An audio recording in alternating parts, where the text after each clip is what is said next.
Hello दोस्तों, welcome back to Falcon academy में आपका स्वागत है। तो आज हम करने जा रहे हैं कोऑर्डिनेट ज्योमेट्री, जो 10th क्लास का चैप्टर है। ये हमारा 7th डिस्टेंस फॉर्म लेके हम सारे सवाल कर लेंगे। रेशियो वाला जो चैप्टर है वो हम बाद में करेंगे, इसके बाद वाला। तो स्टार्ट करते हैं। 3 क्वेश्चन में मैं आपका ये चैप्टर बेसिक पूरा क्लियर करा दूंगा। तो सारे क्वेश्चन जो हम कराएंगे वो धीरे धीरे कराएंगे यूट्यूब चैनल पर। तो आप हमारा यूट्यूब चैनल सब्सक्राइब कर लो और अपने दोस्तों तक ये वीडियो पहुँचा दो। Find the distance between the following the pair of the point. मैंने एक पॉइंट ले रखे हैं दो। मैं इसका नाम ले लेता हूँ लेट। ए इसका पॉइंट है, बी ये वाला है।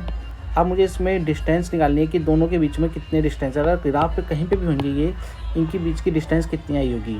तो डिस्टेंस फॉर्मूला हमारा होता है x2 - x1 का स्क्वायर प्लस y2 - y1 का स्क्वायर। जो भी आंसर आएगा वो यूनिट में आएगा। तो जो भी हमारी यूनिट चल रही होगी, क्योंकि जैसे कि यहाँ पर तो पॉइंट है, तो पॉइंट के सीधा बाद यूनिट लिखोगे, ना तो सेंटीमीटर ना कुछ। तो आप x2 की वैल्यू हमारे पास रहेगी b वाली, और ये रहेगी x2 और ये y2, ये रहेगी x1 ये y1। तो यहाँ पर ये हमारी वैल्यू आ गई है। x2 - x1 करना है तो x2 की वैल्यू है 4 और x1 की वैल्यू है 2, y2 की वैल्यू है 1 और y1 की वैल्यू है 3। 4 में से 2 गए, 2 बचा, 3 में से 1 गया तो माइनस का 2 बचा। इसे सॉल्व करोगे 4 + 4 आएगा, ये बन जाएगा 8। इसका एलसीएम लेके आप खोलोगे तो ये आएगा आपका यूनिट। तो आप 2 यूनिट आपका आंसर आ जाएगा। ये आपका डिस्टेंस फॉर्मूला होता है। तो डिस्टेंस आपकी कितनी रही, d = 2 यूनिट रही।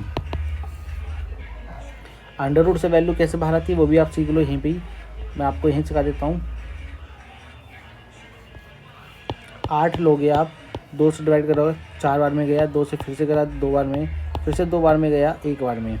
तो अब हमारे जो पेयर बाहर निकलता है वो 2 का निकल रहा है, क्योंकि यहाँ पर ना 2 लिखा हुआ है वो दिखाई नहीं देता।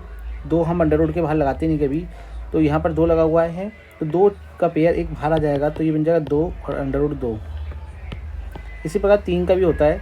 अगर मुझे यहाँ पर 3 लिखा होता, ये पेयर मेरा ऐसे 3 लिखा होता और ये अंदर में 2 होते, 3 होते, तो ये 3 का पेयर बन के एक बाहर आता, केवल 2 बनता, आंसर हमारा 2 आता। ये चीज़ आपको बाद में सीखने को मिलेगी, क्या आप अभी सीख लो तो अच्छा है। एक सवाल और है हमारे पास, डिटरमाइन द पॉइंट। ये कुछ पॉइंट दे रखे हैं हमें 3, आर द कोलिनियर। कोलिनियर का मतलब है क्या ये एक ही लाइन पर हैं, एक ही लाइन पर हैं। तो यानी कि इसको सवाल को करने का एक तरीका ये भी होता है कि एरिया निकाल दो, एरिया ऑफ ट्रायंगल।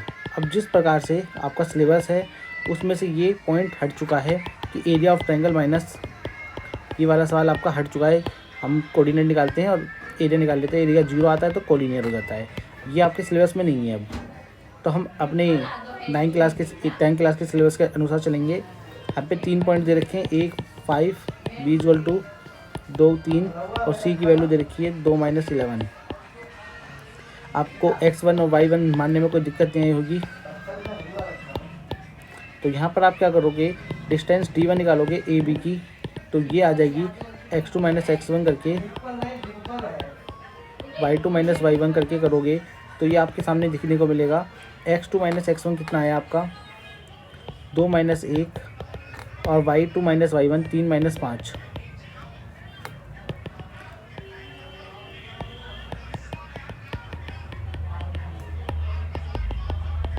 √5 आया। इसी प्रकार आप BC निकालोगे, BC की वैल्यू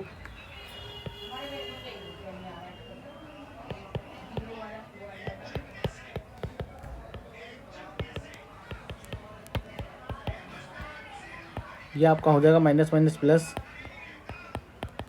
ये भी हो जाएगा आपका 3 में से 2 गए 2, 16 + 4 = 20 हो जाएगा।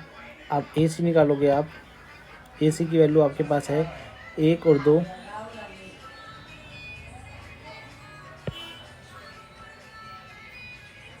-2 2, -1 हो जाएगा और 1 आपका हो जाएगा -1,5।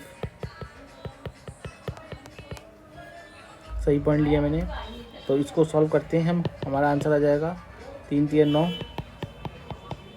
3 का स्क्वायर हो जाएगा माइनस माइनस प्लस, ये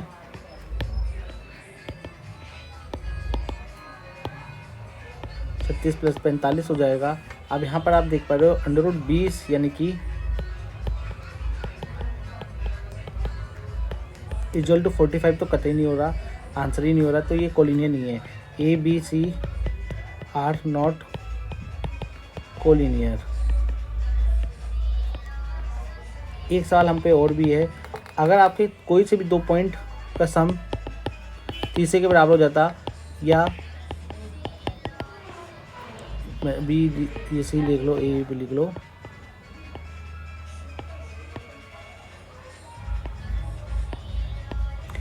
तो आपके कोलिनियर हो जाता, पर इधर तो हमारा वही नहीं, तो ये कोलिनियर नहीं है। Check the whether are the vertex of the isolations.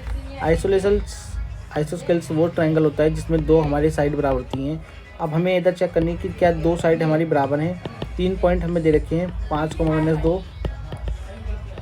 हम डिस्टेंस मेजर करेंगे, साइड निकालेंगे, ए बी निकालते हैं, तो हमारे पास क्या आता है, ए बी की वैल्यू 6 - 5, 4 माइनस प्लस का 2 हो जाएगा ये, तो ये बन गया 1 और ये बन गया 6 का स्क्वायर,